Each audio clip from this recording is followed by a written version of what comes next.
Shalom saudara yang terkasih, selamat datang di Bread of Life Audio. Bola, firman, pujian dan doa yang menguatkan jiwa, menyegarkan hati, dan menuntun langkah kita setiap hari. Dimanapun Anda berada hari ini, di rumah, di tempat kerja, atau dalam perjalanan, percayalah bahwa Tuhan sendiri hadir untuk menyapa Anda, menguatkan Anda melalui firman-Nya. Doa kami agar setiap hati dipenuhi, setiap jiwa disegarkan, dan setiap langkah diperbaharui oleh kasih Allah. Tuhan Yesus melawat Anda dan siap memberkati Anda. Teduhkan hatiku, kuatkan jiwaku, Kaulah harapanku. Gelombang dan angin ribut takkan menggoyahkan imanku padamu. Ku percaya di dalam nama Yesus ada kekuatan yang tak tergoncangkan. Ku percaya di dalam nama Yesus ada mujizat yang tak terbatalkan. 2 Tesalonika 3 ayat 11, kami katakan ini karena kami dengar bahwa ada orang yang tidak tertib hidupnya dan tidak bekerja, melainkan sibuk dengan hal-hal yang tidak berguna. Saudaraku yang terkasih, seorang atlet atau seorang olahragawan, seorang ahli sukan yang menjalani hidup dengan tidak tertib, pasti tidak akan mampu meraih prestasi, meraih kemenangan yang gilang gemilang. Contoh ketidaktertiban olahragawan, berlatih asal-asal, makan makanan yang sembarangan, tidak patuh pada instruksi atau arahan dari pelatih atau trainernya, tidur selalu lewat malam dan sebagainya. Ada harga yang harus dibayar untuk dapat berprestasi, yaitu hidup tertib. Semua orang sukses dalam dunia ini juga demikian, saudara. Hari-harinya tidak pernah diisi dengan hal-hal yang tidak berguna. Hidup mereka sangatlah tertib. Itulah sebabnya mereka menjadi orang-orang yang berhasil. Saudaraku, secara umum kata tertib adalah teratur, menurut aturan, rapi, sopan, dan sepatutnya. Memiliki kehidupan yang tertib adalah mutlak bagi orang percaya. Untuk itulah Rasul Paulus memperingatkan orang-orang di Tesalonika yang menjalani hidup dengan tidak tertib dan hanya disibukkan dengan hal-hal yang tidak berguna. Ketidaktertiban pasti akan menimbulkan kekacauan, padahal Tuhan tidak menghendaki kekacauan tetapi damai sejahtera. Nah, orang percaya yang menjalani hidup dengan sangat tidak tertib, maka keberadaannya hanya akan menjadi batu sandungan bagi orang-orang yang ada di sekitarnya, dan secara otomatis kehidupan yang demikian sangat mempermalukan nama Tuhan. Alkitab menyatakan bahwa tubuh kita ini adalah bait Roh Kudus, tempat di mana Roh Kudus berdiam. Oleh karena itu, kita tidak boleh hidup dengan sembarangan, tidak boleh hidup sembrono. Kalau kita berlaku sembarangan atau tidak tertib, kita sama dengan mendukakan Roh Kudus yang ada di dalam hidup kita. Efesus 4 ayat 30. Dan cepat atau lambat Roh Kudus akan meninggalkan kita. Saudaraku yang terkasih, Rasul Paulus menegaskan bahwa Tuhan memberikan kepada kita bukan roh ketakutan, melainkan roh yang membangkitkan kekuatan, kasih, dan ketertiban. 2 Timotius 1 ayat yang ke-7. Nah, bila ada seorang percaya yang hidup tidak tertib, berarti ia tidak hidup menurut pimpinan Roh Kudus. Saudara, masih banyak orang Kristen yang sekalipun sudah terlibat dalam pelayanan di gereja, hidupnya masih sangat tidak tertib. Jika demikian, tidaklah mengherankan bila pelayanan yang dilakukannya tidak membawa dampak yang positif, tidak membawa dampak apa-apa. Karena itu ingatlah, hidup tertib adalah hidup menurut pimpinan Roh Kudus dan memuliakan nama Tuhan. Amin. Mari kita berdoa. Bapa Surgawi, terima kasih Tuhan Yesus untuk firman hari ini. Orang percaya harus hidup dengan tertib. Tuhan panggil kami, Tuhan bentuk kami, Tuhan membekali kami dengan firman Allah supaya kami selalu memasang telinga kami untuk mendengar perintah, instruksi, arahan-arahan dari Tuhan, supaya kami hidup tertib dan teratur, supaya kami hidup rapi, sopan, dan hidup benar-benar memuliakan nama Tuhan dan bukan sebaliknya.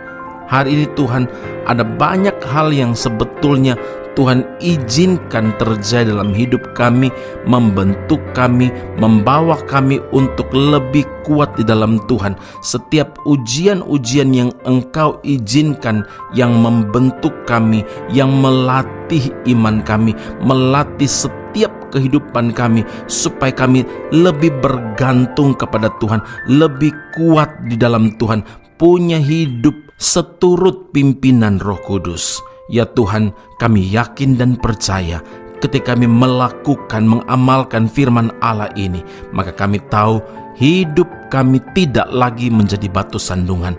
Hidup kami selalu memberi dampak yang baik bagi dunia, bagi sekitar kami, bagi keluarga kami. Hidup kami jadi berkat bagi orang lain. Puji, hormat, kemuliaan bagi Allah Tuhan dan Juru Selamat kami yang hidup di dalam Kristus Yesus Tuhan dan Juru Selamat kami telah berdoa dan mengucap syukur kepada Bapa di sorga. Haleluya. Amin. Tuhan Yesus memberkati Anda. Sampai jumpa. Keep on growing and never give up.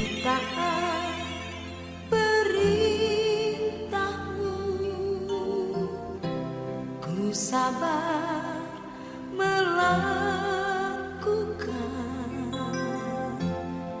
ku yakin Tuhan jawab setiap doaku. Ku taat perintahmu, ku sabar melakukan, ku yakin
Asra Soru Bible Class Malaysia dan Indonesia segera dibuka untuk semester baru. Subjek atau mata kuliah yang akan diterima: Doktrin Allah, Hermeneutika, Kristologi, Pneumatologi, Homiletika, Eskatologi, Bibliologi, dan beberapa subjek atau mata kuliah lainnya, dan kelas akan bermula pada awal Januari 2026. Awal Januari 2026.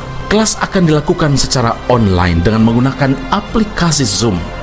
Untuk informasi lebih lanjut dan pendaftaran, sila hubungi 017 7923 798. Sekali lagi 017 7923 798. Jangan lewatkan kesempatan ini. Tuhan Yesus memberkati Anda.